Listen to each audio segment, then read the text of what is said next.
Voilà, mais dans un autre domaine, c'est celui du Shahatnez. Voilà une loi qu'on n'aime pas du tout.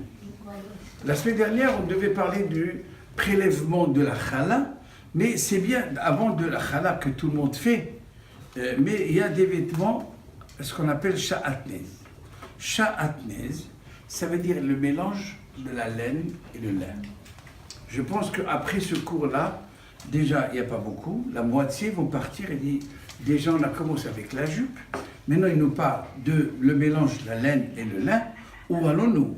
Donc, voilà. Donc, on parle de le mot kasher. On a parlé la semaine dernière, ou il y a quelques semaines, on a défini le mot kasher. Mais est-ce qu'on connaît la notion de s'habiller kasher? S'habiller kasher, c'est-à-dire que il est interdit de mélanger ou de consommer un mélange, le lait et la viande. Donc la Torah nous interdit encore aussi de porter un mélange de la laine et le lin. Pourquoi? Pour rien. C'est écrit. Ça fait partie des chokim. Qu'est-ce que c'est un chok? Un chok, c'est une loi fermée. Sans réponse. Il n'y a pas de raison. Parfois, il y a des raisons, il y a des lois avec raison, mais celle-là, comme ça, il n'y a pas de laine et le lin dans le même vêtement. Ça veut dire que dans ma veste, et je regarde les boutons, et il faut aussi faire attention que le bouton, étant donné que le bouton doit être très très bien serré, et bien si la meilleure des choses, c'est le fil du lin est plus fort que le fil du coton, et la plupart des costumes sont faits avec des fils de lin. Et ça s'appelle Shahatnez. Alors, donc, c'est un mystère pour savoir que la laine et le lin sont interdits dans le judaïsme. Ça fait partie des 613 commandements. Et c'est pourquoi, donc, on doit faire très attention, non seulement ce que nous portons, mais aussi sur les sièges. Par exemple, un canapé, s'il a des boutons ou autres, donc des fils, on doit faire attention. Alors comment faire? Donc tout tissu, n'importe quel tissu. Donc par exemple Joseph, il travaille dans le mobilier, et bien il a des choses, par exemple s'il vend, alors lui, pour vendre un mobilier, il doit faire très attention que avant de les vendre, est-ce qu'il n'y a pas de mélange de la laine et le lin? Et vous faites attention à ça? C'est du bois. Du bois? Il n'y a pas de... Il n'y a pas. Alors, dans le bras, il n'y a pas de laine et de lin. Mais c'est pas grave. Riez, on verra. Donc, tout tissu amené à recouvrir une personne, y compris les couvertures et même les tapis, donc doivent être sans sa shahatnez. C'est que le problème, c'est que les vêtements 100% laine peuvent toujours contenir. La loi française, elle permet moins de 5%. On n'est pas obligé de dire que ça fait partie de la composition de la chose. Donc de plus, les étiquettes décrivent souvent la partie extérieure du vêtement en ignorant donc les ornements. Voilà. Donc toutefois, donc d'après les normes modernes de fabrication, la plupart des vêtements peuvent être présumés sans shahatnez. Pourquoi? Parce que les gens font très attention aujourd'hui, même en Chine ailleurs, de ne pas, à cause des lois draconiennes, de ne pas faire ce mélange. Donc c'est pourquoi, donc on doit, nous, si on était dans un système normal, toute chose que on achète, on doit le prendre chez qui? Chez un laboratoire. Vous savez, quand on prend un prélèvement de sang pour savoir, eh bien, il y a des laboratoires de shahatnez. Alors on imagine, vous avez acheté, ou bien Joseph il a acheté un costume Boss à 1 000 €. Et bien avant de le mettre, il faut qu'il ajoute encore une petite cinquantaine d'euros pour qu'il vérifie comment il fait. Il vaut mieux ne pas voir ce qu'il fait, le monsieur. Il va ici pour voir les épaulettes, s'il y a des épaulettes.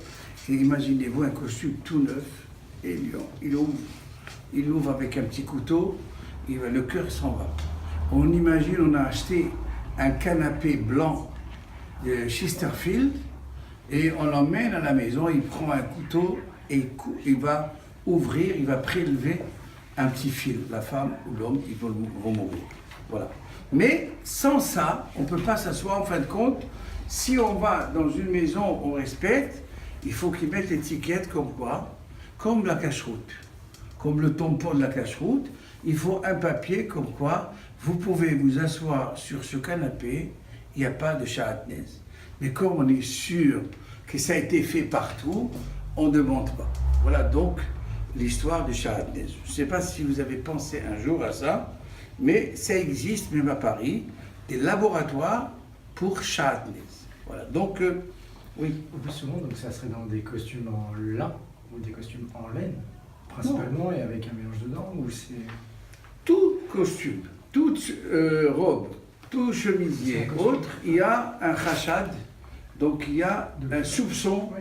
comme quoi, si on n'a pas vérifié, dommage que je ne vous ai pas apporté. Oui, parce que je ne vois pas encore un costume. Moi, en à laine. l'époque, j'achetais, et là, on allait avant, je ne sais pas qu'est-ce qui se rappelle, qu'on allait dans le 3e, dans un magasin de vêtements, et ce magasin-là, ils vendent des costumes, ici on ouvrait, et vous avez comme ces costumes et cachères.